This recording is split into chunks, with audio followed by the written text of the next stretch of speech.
حضور اکرم صلی اللہ علیہ وآلہ وسلم کا صحابہ سے دو شخصوں کے بارے میں سوال۔ نبی اکرم صلی اللہ علیہ وآلہ وسلم کی خدمت میں کچھ لوگ حاضر تھے کہ ایک شخص سامنے سے گزرا۔ حضور نے دریافت فرمایا کہ تم لوگوں کی اس شخص کے بارے میں کیا رائے ہے؟ عرض کیا کہ یا رسول اللہ، شریف لوگوں میں ہے، واللہ اس قابل ہے کہ اگر کہیں نکاح کا پیغام دے دے تو قبول کیا جائے، کسی کی سفارش کر دے تو مانی جائے۔ حضور سن کر خاموش ہو گئے۔ اس کے بعد ایک اور صاحب سامنے سے گزرے۔ حضور نے ان کے متعلق بھی سوال کیا۔ لوگوں نے کہا، یا رسول اللہ، ایک مسلمان فقیر ہے، کہیں منگنی کرے تو بیاں نہ جائے، کہیں سفارش کرے تو قبول نہ ہو، بات کرے تو کوئی متوجہ نہ ہو۔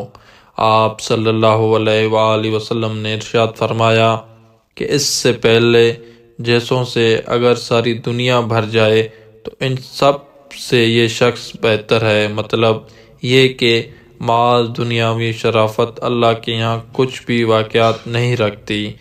ایک مسلمان فقیر جس کی دنیا میں کوئی بھی واقعات نہ ہو، اس کی بات کہیں بھی نہ سنی جاتی ہو، اللہ کے نزدیک سینکڑوں ان سفارش سے بہتر ہے جن کی بات دنیا میں بڑی واقعات سے دیکھی جاتی ہو، اور ہر شخص ان کی بات سننے اور ماننے کو تیار ہو، لیکن اللہ کے ہاں اس کی کوئی واقعات نہ ہو۔ دنیا کا قیام ہی اللہ والوں کی برکت سے ہے۔